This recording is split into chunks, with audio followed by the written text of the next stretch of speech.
What's up, guys? How we doing today? Today we're doing 90 through 81 in the great Battle of the Saxes. We're starting off with a guy that doesn't really meet my criteria because he doesn't have albums as a leader in this age. You know, he's not part of the guys that got sessions with under his own name.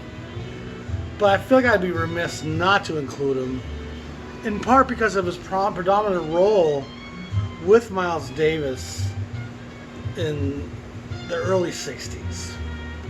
Coltrane's spreading his wings and moving on, and Miles in a bit of a in-between period. And a number of guys kind of come and go here. I found out Frank Strozier was in the mix for a bit.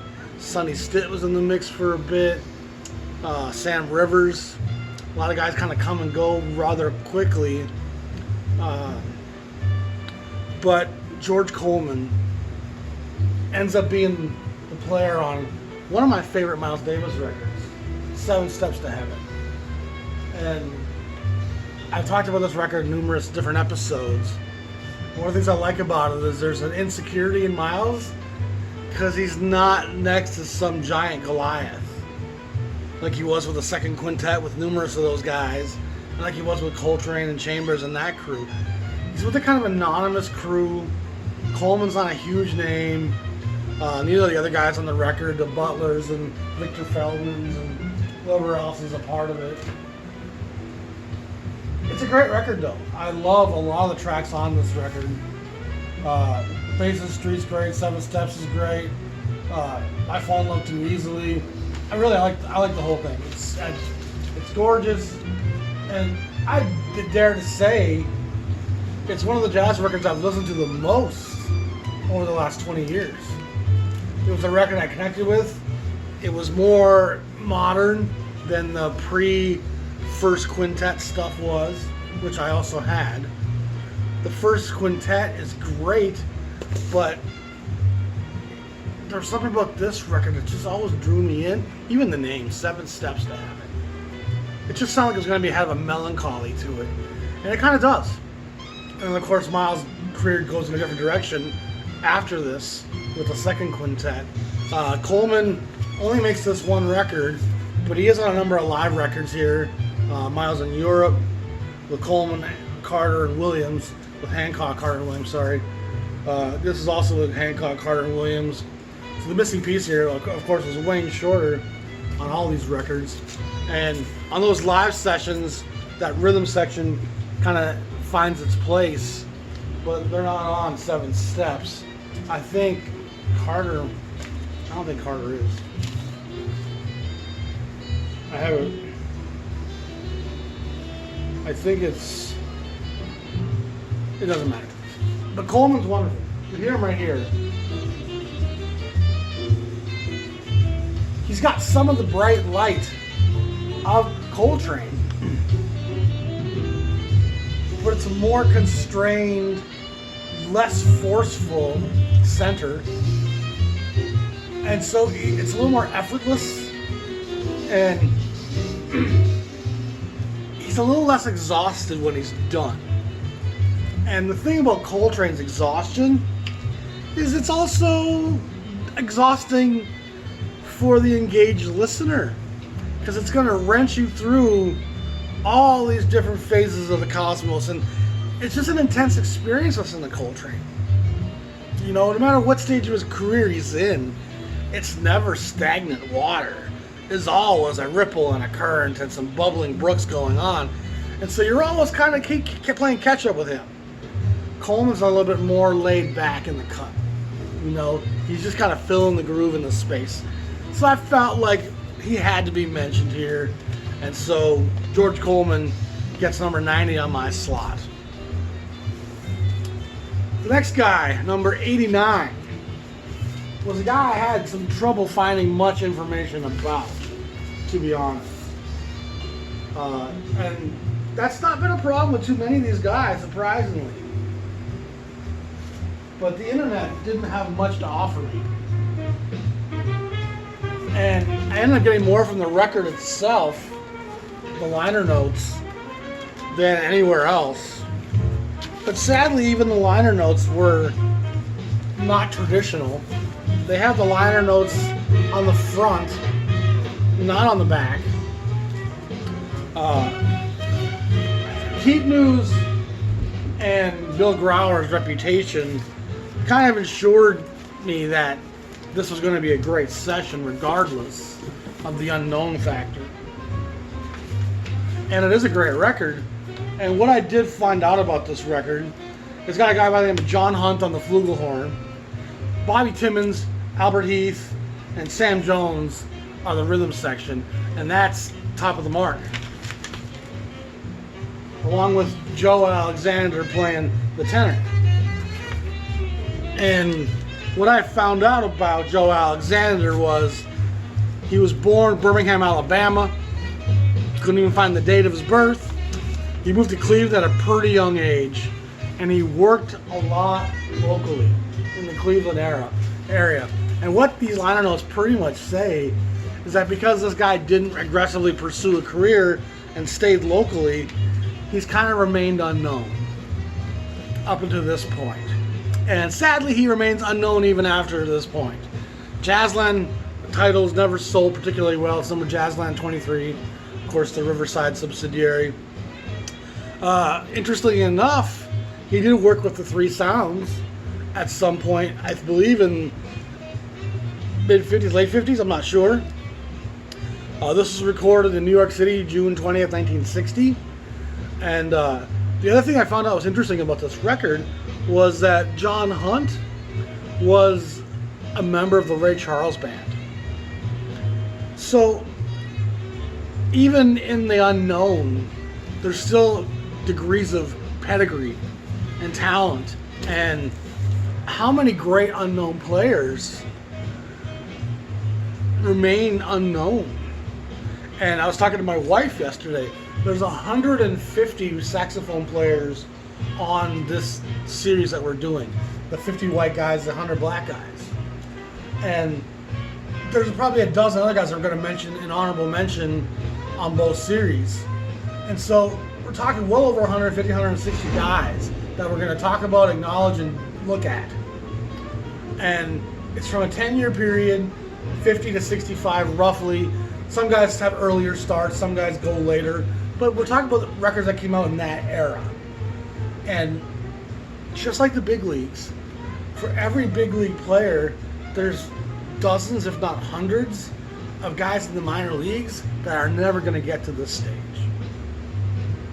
And so throughout this time frame, every city, every town has local jazz musicians. Any mid-sized town of 30, 40,000 people is going to have jazz. It was the music of the day. And so hundreds, if not thousands, of sax players existed in local bars. They played locally and were great talents, but they had a wife and kids, didn't want to leave. They had a local drug habit, they didn't want to leave. They enjoyed their band members, they didn't want to leave. They were sick, they rested, they died.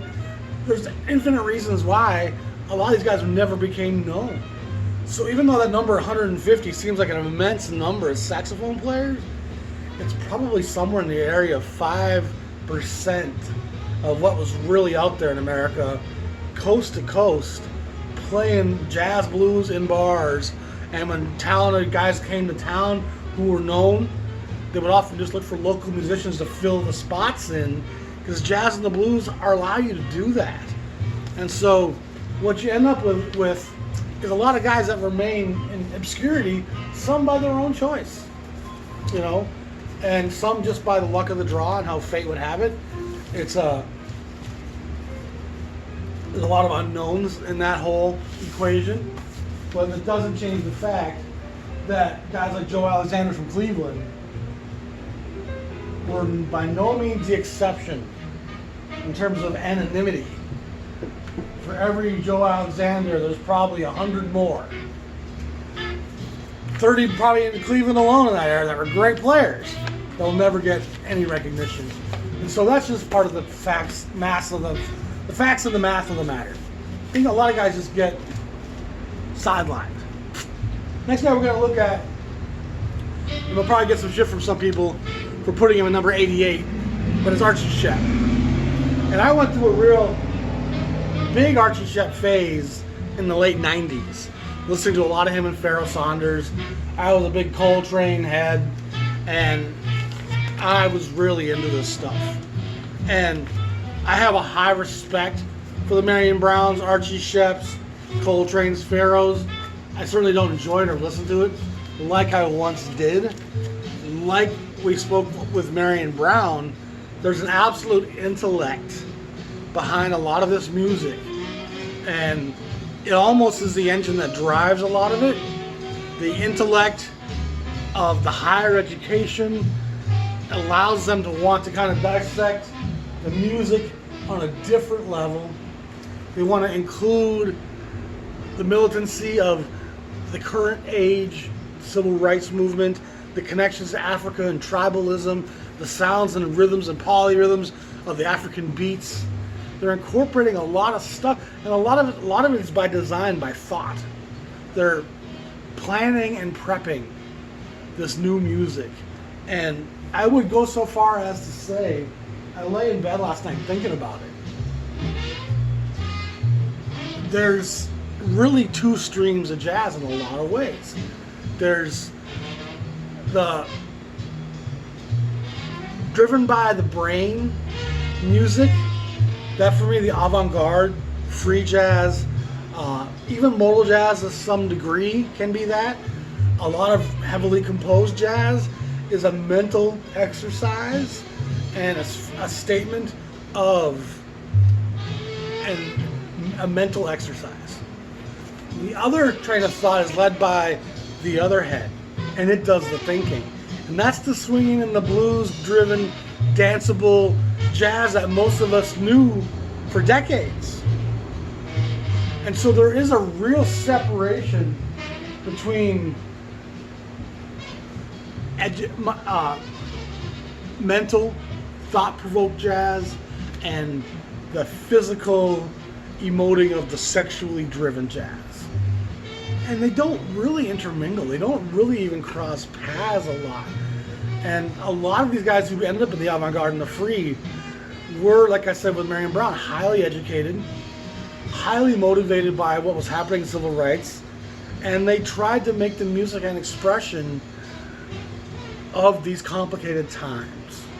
And the ideas were meant to be dissonant and complex and thought-provoking, but they steer my mind more than they steer my gut in a way.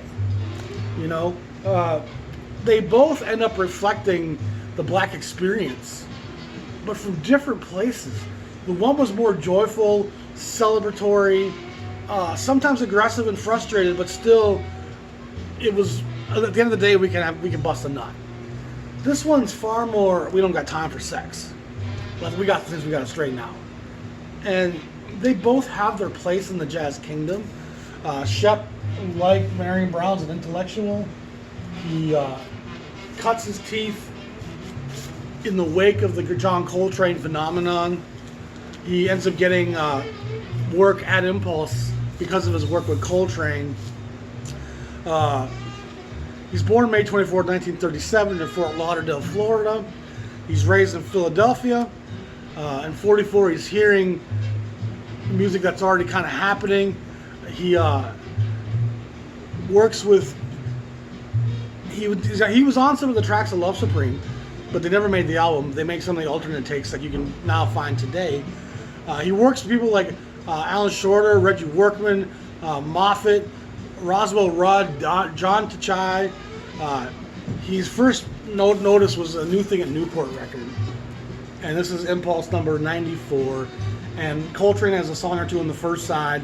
And then the last song on the first side and all on side 2 is Archie Shepp. Then he makes, On This Night, Impulse 97, 4 for Train, A71. So that's actually before New Thing at Newport. My bad. And then Mama Too Tight, 134. And 118 is live in San Francisco.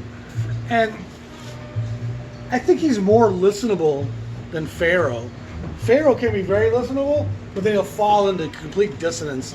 And then this is Fire Music, A86. And Fire Music is a really intense listen. I mean, you listen to records like Fire Music and The Oneness of Juju, which I don't have, but I've heard.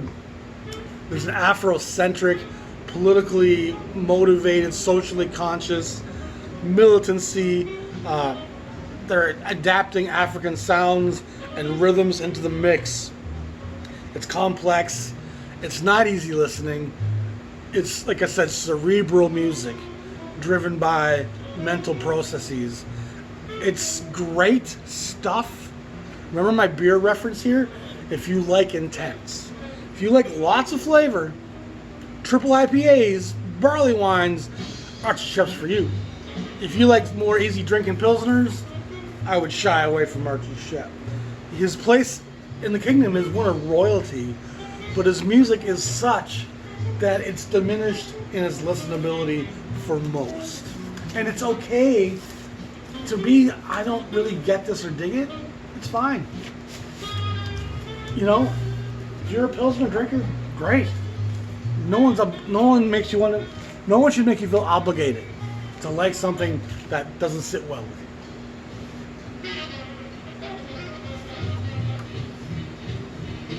Now this is a really swinging record right here. This guy has a lineage that kind of blew me away doing my research. We're talking about number 87, Buster Smith. And who was Buster Smith, you might ask? Well, this would be his lone record as a leader on the Atlantic label. They had tried to get him in the studio for a while, and finally, probably 1957 or 8, they get him in there to record this number 1323. Probably makes it about 58, 59 maybe. Buster Smith was born October 24, 1904. So we're going back here. Born in Texas. It makes him a Texas tenor innovator. He was a cotton picker at an early age, and he picked enough cotton to buy his first clarinet. And he ends up by 1925 playing with Hot Lips Page's group, the OKC Blue Devils. And that group, the Oklahoma City Blue Devils, had Walter Page in it, Hot Lips Page in it, Lester Young, Count Basie, Jimmy Rushing, and a guy by the name of Emir Coleman. And so we're talking 1925 here, guys, and those are a lot of brand names. Buster was influenced a lot by Parker, as everybody was, but he actually mentored Parker at a young age. During the swing times, he takes a young Parker under his wing and helps mentor him. And of course, Parker's innovations come after that. I read that wrong. Pardon my incorrect reading here, my notes. He's a tenor guy, and what he would do, he was actually an alto guy, sorry. And he would take a tenor reed and put that in his alto, which led Lester Young to taking a baritone reed and putting that in his tenor. And it leads to a much fuller sound, and it's what's kind of become known as a Texas tenor sound. Using that oversized reed, you get a fuller tone. And Prez loved it and did it for a long time. As far as I know, infinitely he did it. He also taught T-Bone Walker. He helped protege Red Garland. 1959, I guess, his Atlantic LP came out. We're usually mostly friends from back in the day. He plays with Basie, of course, in Basie's group for a number of years. In 1960, he was in a car crash, and he couldn't play saxophone anymore. And so what's he do? At that age, he learns how to play the bass and spends years playing bass in groups around the Dallas area. Just a guy who everyone speaks really highly of. He swings hard, laced with the blues. He picked cotton long enough. No, he didn't want to pick cotton. You know what I'm saying? And it doesn't take you too many days out in the Texas heat to recognize, you know what? I'm going to find a different way to do this. And that's exactly what he did. And so Buster Smith is another example of a guy whose name a lot of people aren't going to be too familiar with. But when you dig into it, he has this huge pedigree. And again, those Oklahoma City Blue Devils with Walter Page, Count Basie, Lester Young, who else was it? Jimmy Rushing, Hot Lips Page. That's an insane group. I'm guessing they didn't record nothing. I've never seen anything by that group, but you could miss pretty easily. That leads us to number 86, the great King Curtis, another Texas tenor man, and he ends up making kind of more R&B-ish stuff in the 60s, but again, he's got a great pedigree. He's born Curtis Owsley, February 7th, 1934, in the Fort Worth area. And for those of you who don't know America, Fort Worth is a sister city to Dallas, just to the west of Dallas in the Metroplex there. He plays tenor, alto, soprano. He's one of the kind of main figureheads of the Texas tenor sound. He plays R&B, soul, blues, jazz, you name it. On Aretha's Respect, that's him playing. With the Coasters' Yakety Yak, that's him playing. Curtis was really omnipresent. He goes to school with Ornette Coleman in Texas, which kind of blew my mind a little bit. He plays with Lionel Hampton in 52. He moves to New York City. He plays with guys like Nat Adderley, Wynton Kelly, Buddy Holly, and Waylon Jennings. So he's always kind of having this disparity to what he's willing to work with. His sound is part of the sound of Lester Young, Louis Jordan, Illinois Jacquet, a name that's going to keep coming up over and over is Illinois Jacquet, Earl Bostic, Gene Ammons. King Curtis isn't all that dynamic. And like I said, his roots are very much in jazz, but he ends up doing more the T-Bone Walker, who's that guy on Motown? Junior Walker and the All-Stars. King Curtis ends up being kind of in that sound in the 60s and the 70s. But in August 13th, on a hot summer day in New York City, he's walking into his apartment in 1971 carrying an air conditioner. A couple drug dealers are on his front stoop. He tries to move them along because they're arguing. He ends up getting stabbed, goes to the hospital, and dies. This is the life of a black jazz musician. Treated with short worth. You've been on Aretha Franklin's records. But, don't interrupt our business. Shut your mouth. And so the world lost King Curtis in 1971, rather tragically. And that was something I wasn't aware of, how he passed. Kind of bugs me that that's the case, but what can you do? King Curtis has a lot of records. It's tough to kind of get a grasp on his career. Soul Twist on the Enjoy label. That was a big hit. King Curtis plays the great Memphis hits. That's on Atco. Another Atco release is King Curtis and the Kingpins. And those Atco ones are going to be more R&B-ish. King Curtis and Champion Jack Dupree. This is at Montreux, I believe. Probably 71 or... yeah, June of 71. So this is like 2 months before he got stabbed. And then these are a little earlier right here. 7222, King Curtis on Prestige. And this one's on New Jazz, 8237. So this is probably 1960, probably 59, no, 7222. Probably more 61, 62 actually. Great stuff. And that Enjoy one was the earliest one that I have. His discography's big, but he's worth digging into. You should definitely check out the great King Curtis and get to know his place in the music kingdom. Now the next guy is a guy I loved for a long time. And I feel like I came across this guy earlier than I should have. And he's super, super important. And that's the great Louis Jordan and his Timpani 5, Timpani 7, and other incarnations of that. Louis Jordan is a guy that years ago I discovered watching a documentary about funk, believe it or not, and they're interviewing the great James Brown.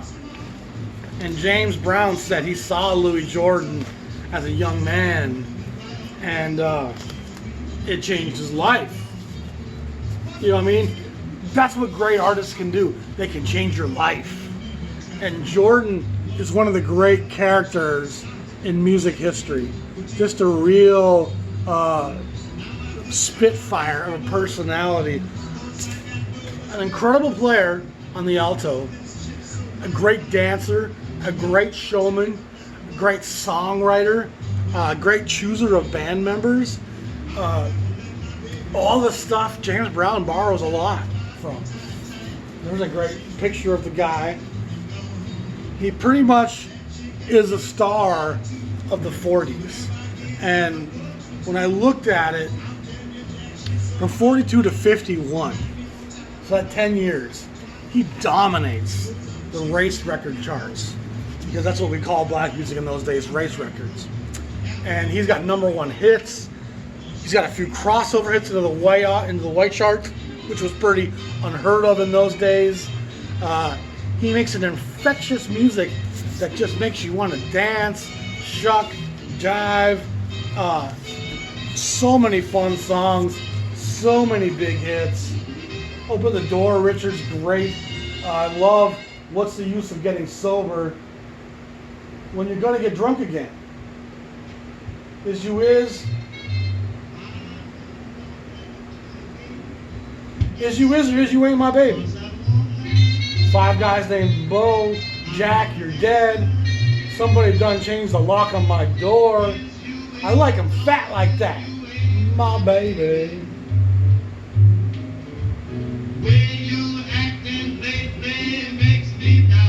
He's not sure. You know what I mean? Is you or is you ain't, my baby? I don't know. Are you playing around? It's hard for me to say. Louis Jordan was born July 8th, 1908. He was born in Arkansas. His nickname was the King of the Jukebox. And he doesn't earn that by any kind of fluke. He, like I said, for that 10-year period, he kind of owns the R&B charts. Omnipresent. You know, he really kind of merges together swing and blues and really brings to the fore the piano, bass, and the drums, which is what R&B is about, the groove, the beat, the space. The jump blues, the boogie woogie, it's all kind of his sound. He kind of puts his fingerprints all over it. And in so many ways, he's the roots of R&B. You know, Ray Charles and everything that comes forward, Louis Jordan stands at that crossroads. He's a singer, he's a comedian, he's a showman, he's a songwriter, he's a dancer, he's an actor. He made it into a lot of little movie shorts that would play before films. He made it into a few feature films. He sings with Ella, Lewis, Bing Crosby. He does jazz, blues, and boogie woogie, which equals the jump blues. His groups were usually in 5 or 6 people, which, according to Gatemouth Brown, that's partly what killed the swing bands. Was Louis Jordan came along and made as much mess, as much sound, and as much of a party with 5, 6 guys as swing guys were doing with 16, 17 guys. And it was hard to pay 16, 17 guys those days. You could pay 5 a whole lot easier. And so people started following the Louis Jordan footprint, as it were. Joel Whitman, who wrote the Billboard book that talks about all the Billboard charts, considers him number 5 in the R&B history of R&B in terms of chart success. That's a pretty high ranking for a guy who came up pretty much in the 78 RPM era. A lot of people, when they look back, say he doesn't get the credit he deserves because, like Dizzy, he's kind of a clown. He's kind of a Boolean character. And one writer critic pointed out, Chick Webb had 2 singers in his group, Ella Fitzgerald and Louis Jordan. Ella's up here on the pedestal. Louis Jordan needs to be up there on that pedestal. He's a giant, and like I said, I've known him for a long time. He's not one of the guys I would normally have gotten into, but James Brown said so. So I started buying his records a long time ago, and they're not a lot out there because a lot of it was singles from the 78 RPM era. So you have a few collections, and you can get a pretty good grasp on what he was about, and he is a good time. Joel Whitman also said he had at least 4 1 million sellers, which for a black guy is insane in the 40s. He was one of the first guys, like I said, to have success in the white charts also in that time. I love this song. What's the use of getting sober when you're going to get drunk again? I played this at a lot of parties and DJ gigs late at night. Hey, boy. Yeah, Poppy? It's like that kind of a thing going on. Boy, you ought to listen to your old habits. Okay. And stop drinking. Stop drinking so much. Shut up, boy. Shut up, boy. You drink all day. You drink all night. Drink all night. And you know what? I don't think that's right. Oh, that ain't right. You know what ain't right. Shut up, boy. Shut up, boy. Boy, you looking thin as a twig. To me, this captures the black experience really well. Well, my way, Daddy. What's the use of getting sober when you're gonna get drunk again? And so, what's kind of a message and admonishment has this kind of cheeky admittance that I'm gonna get drunk with you too. I love my whiskey and I love my gin. And so we kind of end up realizing that they both getting drunk all day, every day, which is pretty awesome. You know, it's just a great song, and I think everybody should have this in their collection. And you need to have Louis Jordan, period. You know, he's just that much of an important figure.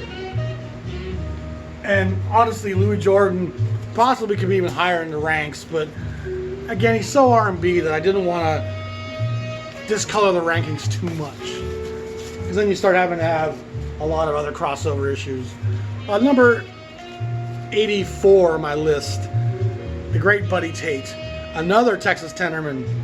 He's right there with the Jackettes and the Arnett Cobbs and the King Curtises as one of the real luminaries of the Texas tenor sound. He was born in Sherman, Texas, which is near Dallas, February 22nd, 1913. And he plays with Andy Kirk in the late 20s. Plays with Basie from 39 to 48. And Basie is just one of the great schools of musicians. And it seems more so than even Ellington. It seems like Ellington's guys stay longer and are kind of more rooted in Ellington's group. Basie seems to let guys go do whatever they want, come back when they want. We'll add another chair, sure. Well, you know, we'll make it a 6-piece sax section, ever-changing, ever-immense, and has so many of the greats. And a lot of we don't even realize are rooted in the Basie tradition, but so much of it is. And one of the things I've really come to realize doing my channel and doing these biographies and then these rundowns of different instruments is there's a real gap. We talked about this a little bit with the avant-garde guys, and one of the things that changed with the avant-garde is they're all a later breed. The guys that are born in the 1906s, the 1912s, 1915s, 1922s, they come up during the Depression. Segregation's still rampant. Jim Crow's still in effect. There's an ugly anger, history, danger that they're living and breathing in every day. Higher education was a very limited option for the blacks of that time frame. And almost without exception, the guys who really start becoming composers, arrangers, avant-gardists, the free players, almost all of these guys are from a later time frame,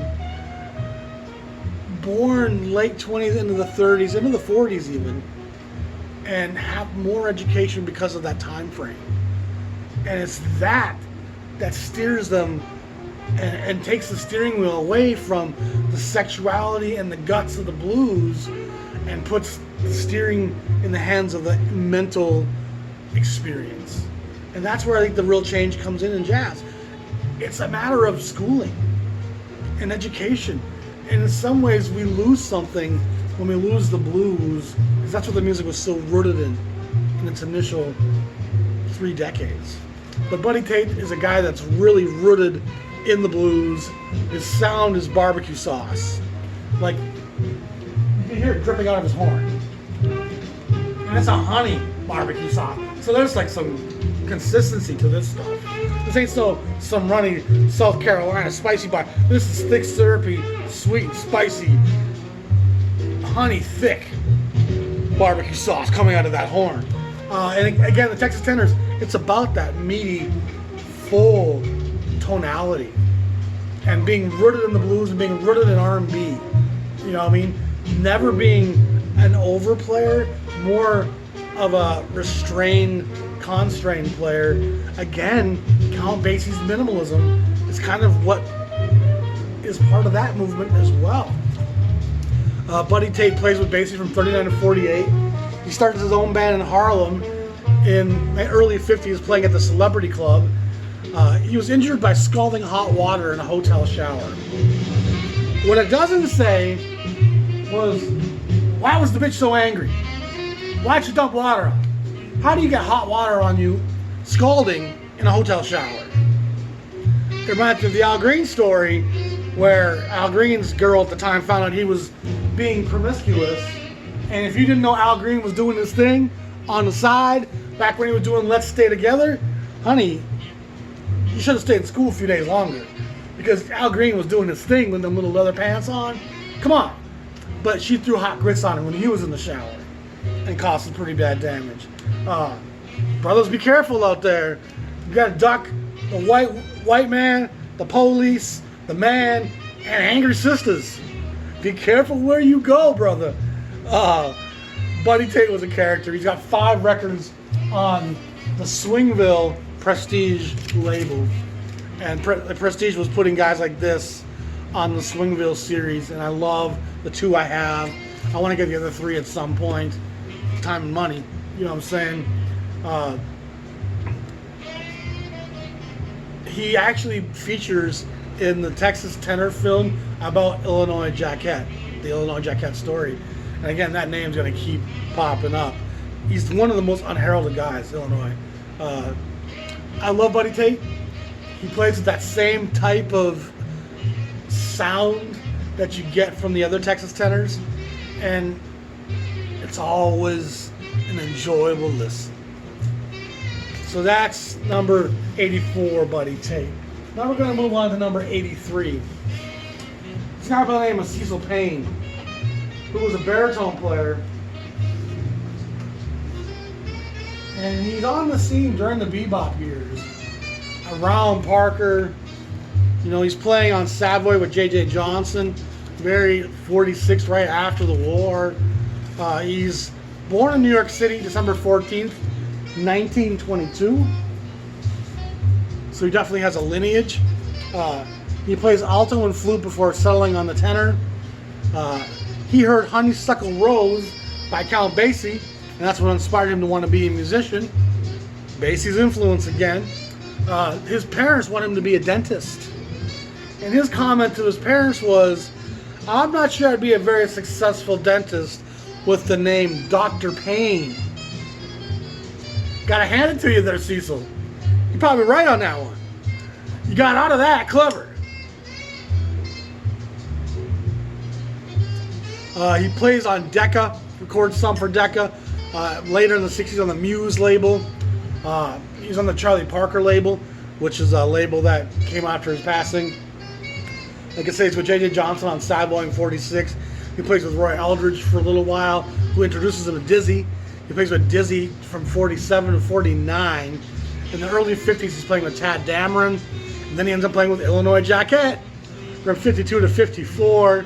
He ends up playing with Randy Weston, in the late 50s. And then he stays recording into the 90s. I think his last recording was in 2000 on the Delmark label. He makes a number of great records on Delmark. This is the only record I have by him. The music of Charlie Parker, played by Cecil Payne, Phil Woods, Frank Socolow, Duke Jordan, Wendell Marshall. It's a nice little session. He's got another record on Savoy called Patterns in Jazz. I've lost that at auction a few times. I need to get that at some point. One of the few Savoys. Savoy 12,100 series.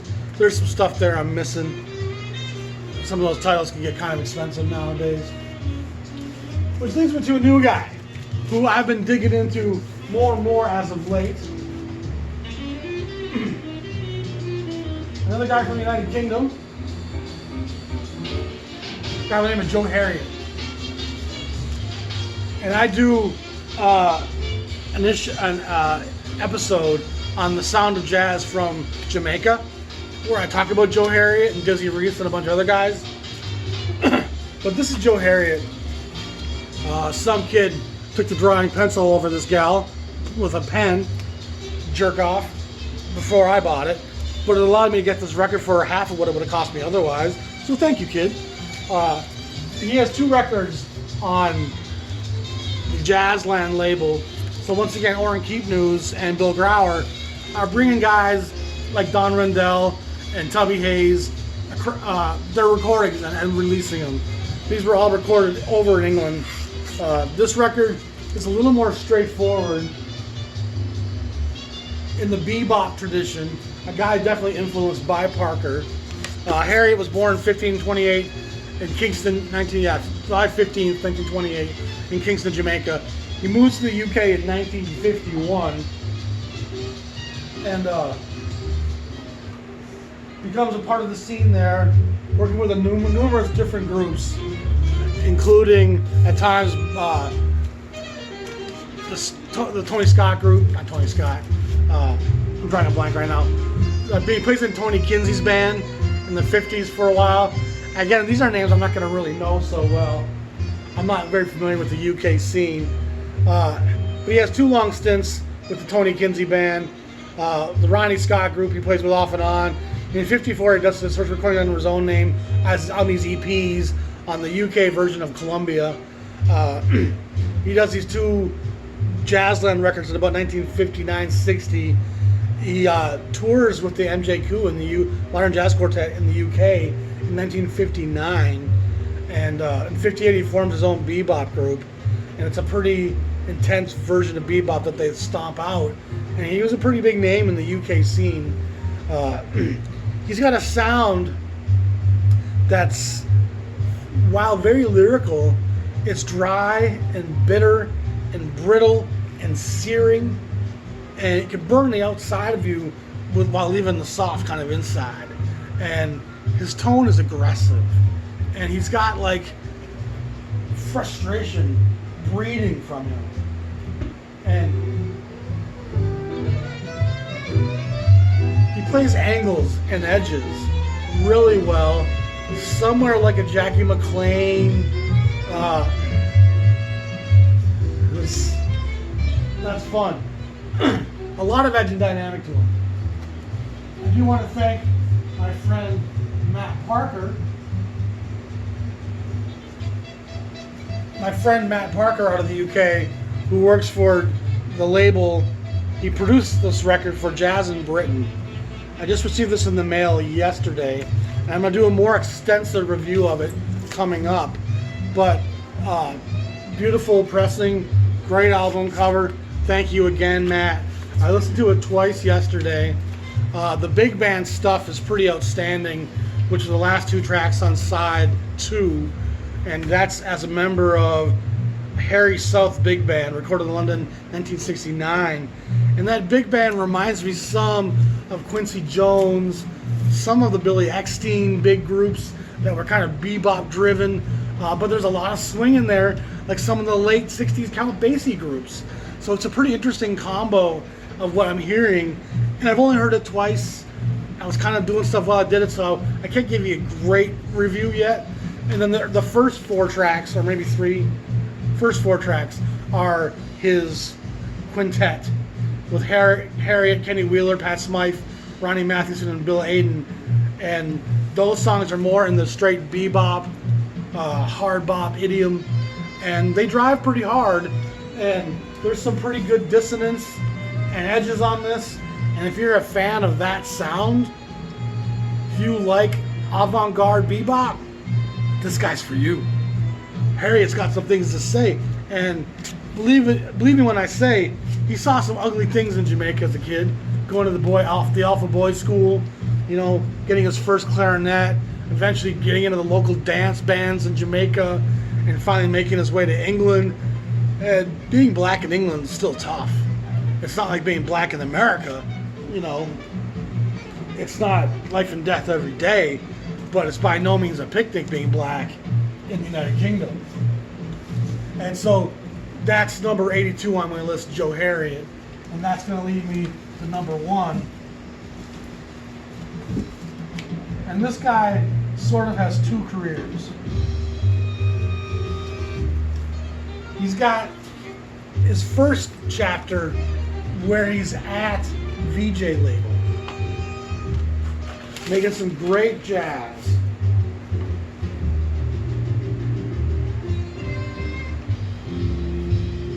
He's a very swing-driven guy. Eddie Harris. And he's got a pretty big discography. And of the guys we've covered so far, from number 100 down to number 81, for sure the biggest discography of the bunch is Eddie Harris. I got a lot of his stuff. I'll show it to you. He was born in Chicago, October 20th, 1934. His dad was a Cuban. His mom was from southern Mississippi. He went to the Walter Diet School, which was the DuSable High School in Chicago, South Side. Played with the Griffins and all those other great players that were all part of that education system, learning the music. He joins the Army, goes to New York City for a while, ends up coming back to Detroit, Chicago. And when he comes back to Chicago, he signs with the VJ label, and Exodus to Jazz was a big hit. The song Exodus from the film Exodus had a 7-inch that issued an edited version, and that song sold really well. And from what I read in my research yesterday, it was the first 7-inch jazz song to go gold, which I believe is 500,000 copies in America. It's different in every country. It was number 16 in the R&B charts. For a jazz song in those days, that was really powerful.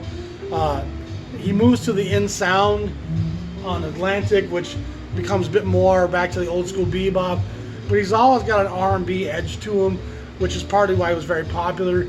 He has 3 records on Columbia in between his VJ and Atlantic stuff that I don't have, that are very much kind of crossover R&B jazz.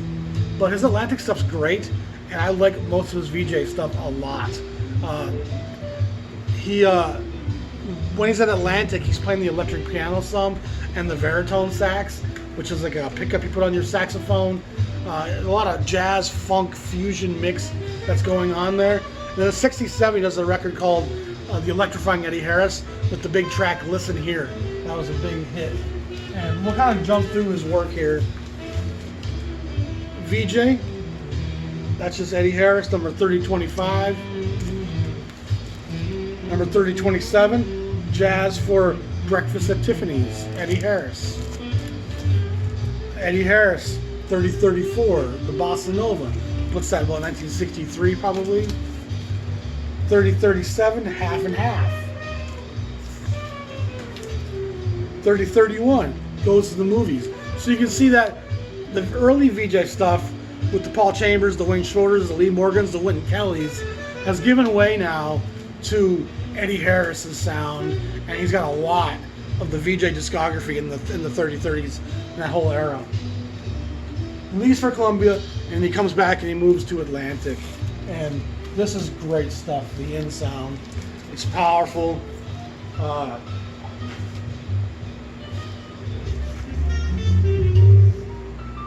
Less R&B driven once he's on Atlantic here. And I'm sure VJ, with the success of Exodus, was kind of pressuring him to kind of, can you redo something like that? And when he moved to Atlantic was so big and established by this time. What is this, 1964? 1448, 65 even. I don't see it, but 1965. By the time he comes to Atlantic's huge. Aretha's huge. Ray Charles is huge. There's Atlantic's big by the time Eddie Harris signs. So they're not looking for this guy to be their bread and butter like a VJ label was, you know. And so he gets to do kind of what he wants to do again. And his records on Atlantic are great. Mean Greens, the electrifying Eddie Harris, and that's the one that's got Listen Here on it. Eddie Harris, Silver Cycles, the foil cover. Plug Me In, number 1506. There you see the Veritone. That's just the greatest hits. Great place to start though of his Atlantic years.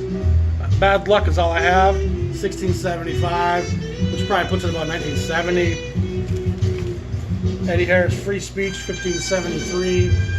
And then Is It In? That's a great record.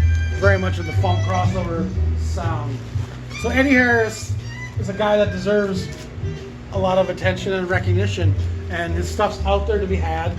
It's not super expensive. And like, he's one of those guys you know what you're going to get. A blues-driven, R&B tinged, great sax playing. And he was a great player without any question. So that wraps up this section of the Battle of the Saxes. This is numbers 90 through 81. Stay tuned tomorrow for more to come. Subscribe to the channel if you haven't. Check out my Patreon page if you wish to have a subscription and get some great bonus content, including the Jazz Journal magazine, online magazine, with a lot of great embedded videos from friends of mine and myself. Keep listening to that jazz, guys. Let's change the world for the positive with music. That's what this music's always done. Let's be united, not divided. Let's find a path through this. Y'all be safe. Peace.